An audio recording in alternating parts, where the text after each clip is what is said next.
Hey everyone, how's it going? Travis and Susie here from the Wolf Hunters. We got a reaction video for you. We got this link over here down in the description box below the video. There is a blue link, and if you click it, you can pick it. You can pick music or movie scenes, comedy skits, documentaries, I don't know, those kinds of things and stuff. Today's video is brought to you by Brian. Why listen to Brahms? I think it's Brahms. Why listen to Brahms? I remember it's different than Brahms because that's what I always thought it was. And then I know I was wrong. We were corrected, and now I forget. Yeah. From inside the score, Brian says, "Hi, Travis and Susie. Now that we finished both our Mahler and Sibelius surveys, I thought we might try a brief Brahms journey. This time, though, I thought I would give you the background before the music, with another outstanding educational video from the Inside the Score channel. Actually, I requested you guys to react to a Brahms work back during the summer. It was his little-known spiritual or sacred song. Is that Opus 30?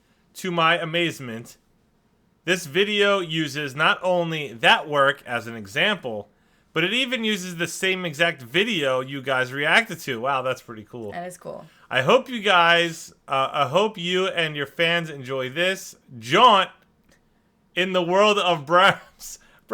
Jaunt? You're using the word jaunt. Remember jaunt? Jaunt. Oh my gosh, I haven't heard that jaunt used in a long time. That makes me really happy right now. Yeah.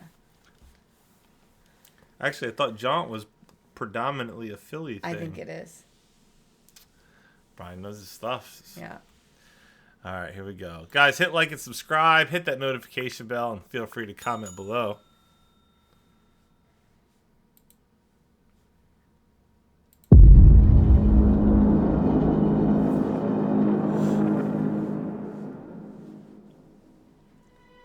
In the second half of the 1800s, there was something called the War of the Romantics. Nobody died, as far as I know, but it was a conflict between two opposing philosophies of music. On one side was the New German School, led by Liszt and Wagner. Liszt said new wine required new bottles, meaning that the old forms of music were obsolete and that he was creating new ones. Similarly, Wagner believed that the future of music lied in opera, and that pure music, that is, music for music's sake, no storyline, no imagery, just pure music, had basically finished with Beethoven. Beethoven's Ninth had been the end of the symphony, and it was futile to bother writing a new one. From now on, the future of music lay in opera, or in programmatic music, that is, music connected with imagery or a storyline. The new school, then, believed themselves to be surely the successors of Beethoven. Wagner was kind of right about the symphony. Since 1850, there were basically no symphonies of note being written. They had fallen out of fashion. On the other side of this war were the conservatives. This battle was led by Mendelssohn, Schumann, and later on Brahms. Kind of strange to see Schumann there, who I always think of as pretty progressive, but these folks believed in the ideals of pure, absolute music, the kind that the new school said was over. They valued the past, the traditional forms, the older ways of doing things, and they wanted to uphold this lineage. The old school, then, also believed themselves to be surely the successors of Beethoven. This conflict endured because there was this feeling that the true path of the future of music was either one or the other. It couldn't be both. On top of this, concert culture was developing in Europe. Audiences became much larger and socially diverse. New concert halls were built to accommodate them. Think of the Vienna Musikverein, the Leipzig Gewandhaus, the St. James's Hall, the Royal Albert Hall, Carnegie Hall, the Boston Symphony Hall, all built for new symphony audiences in the later 1800s. So, In order to draw audiences I like in, the circle the one. concert seasons would promise a set of established masterpieces.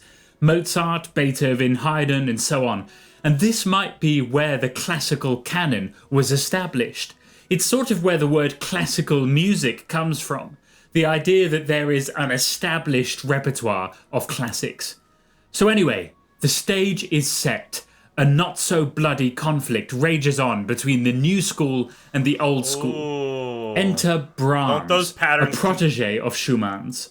Doesn't that pattern consistently continue to happen over time, where there is a constant battle of the new versus the old Yeah. across the board? Yeah. I mean, it doesn't matter the genre of music that happens, but also it could be just unrelated things to music too, just regular Like life stuff. parenting. It's like parenting. That's a good point. That's Yeah. true. It's true. Yeah. I'll give you that one. Or design. You get 10 points. Only 10? Yeah. Okay. Schumann had this great belief that Brahms was the chosen one, that he would prove the ideals of conservatism in a new age. Schumann actually published an article about Brahms saying, "It has seemed to me that there would and must suddenly appear some day one man who would be singled out to make articulate in an ideal way the highest expression of our time. One man who would bring us mastery, not as the result of gradual development, but as Minerva springing fully armed from the head of Cronus. And he is come, a young creature over whose cradle graces and heroes stood guard. His name is Johannes Brahms, and he comes from Hamburg, where he has been working in silent obscurity, trained in the most difficult theses of his art by an excellent teacher who sends me enthusiastic reports of him, recommended to me recently by a well-known and respected master." Wow, that's amazing. That master was the famous violinist Joseph Joachim. So here's the problem. Brahms felt that he had to fit in with this historic culture of classical music. He felt that he had to write music that would have a place with these timeless and enduring masterpieces. With this rising concert culture, there was a mounting pressure to place yourself in this lineage of classics. He was on the side of the old school, believing in the value of traditional forms. But how do you possibly add to that legacy, stand next to these established giants? How do you do it? Well, perhaps by assimilating the techniques and styles of the past, connecting yourself to that legacy whilst continuing to write modern music, conforming to those traditional values and yet at the same time writing music that is fresh and original. So, Makes Brahms had an early fascination with techniques of ancient music. He spent a long time studying early music, particularly the works of J.S. Bach, Schütz, and other early German composers. For him, I think these composers had a sort of ancient aura of wisdom, and so he wanted to assimilate these early techniques and implement Ancient them aura in a of modern wisdom. style. I like the way that This sounds. would prove that his music was fresh, new, and expressive, and yet intimately connected with the great old masters. At the age of 23, he produced a wonderful early example of this, one of his most beautiful short choral works, the Geistliches Lied, or Sacred Song. If you were to listen to it now, you'd notice how beautiful it is, how consoling, comforting the music is, and how powerfully expressive the Amen is at the end. But when you look a little closer, you realize that the entire thing is a double canon, right the way through for 5 minutes straight. The tenor part imitates the soprano after 4 beats at the interval of a ninth, and the bass does the same with the alto on a different melody. Meanwhile, the organ interludes have their own kind of canons at the ninth. You'd think this would sound like an academic exercise, yet the piece is so incredibly beautiful, and it's a staple of traditional choral music. To be able to achieve that blend of academic rigour and expressive beauty at the age of 23 is surely a sign of what is to come. It was actually around this time, aged 23, that Brahms began to sketch ideas for a 23, first that's so symphony. amazing. Isn't that wild? Schumann had encouraged Brahms to write this symphony. He said, "If he will wave his magic wand, there lies before us still more wondrous glimpses into the secrets of the spirit world. Perhaps then a new symphony would prove once and for all that there was still vitality left in those old forms. But it wasn't so simple. Brahms felt the weight of his task, trying to write something that could have a place in the classical legacy. He wrote, "You have no idea how it feels to one of us when he continually hears behind him such a giant." Finally, in 1862, 6 years later, he had finished the first movement and played it to his friends. Clara Schumann, Robert's wife, wrote to Joachim saying, "Everything is so interestingly interwoven, yet as spirited as the first outburst.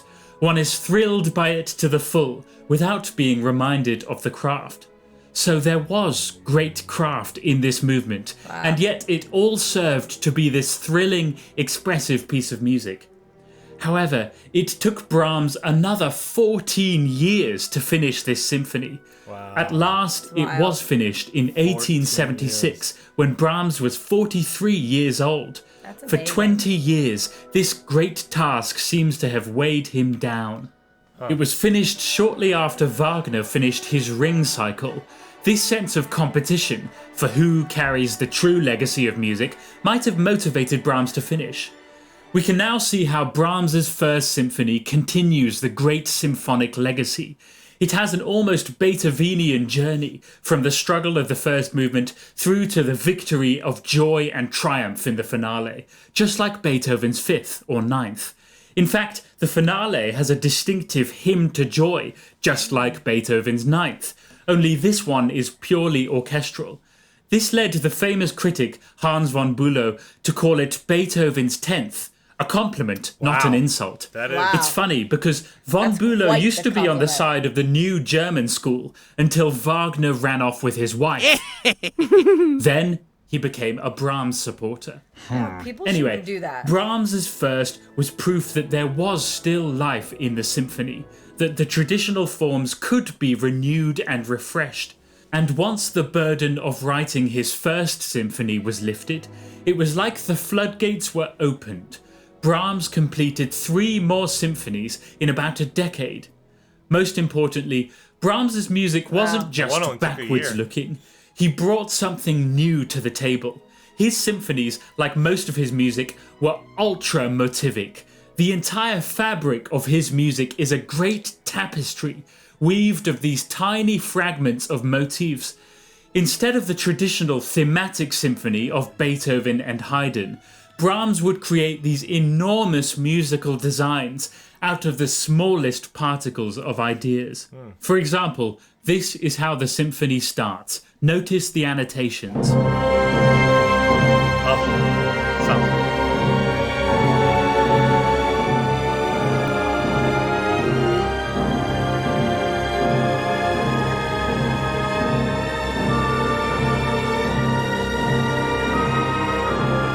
Then the exposition will start with this idea.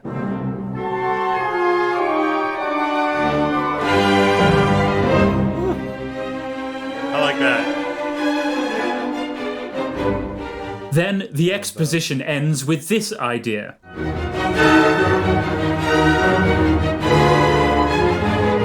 It's all subtle, you might not even notice it, but it's all unmistakably there by design. For another example, the finale begins like this.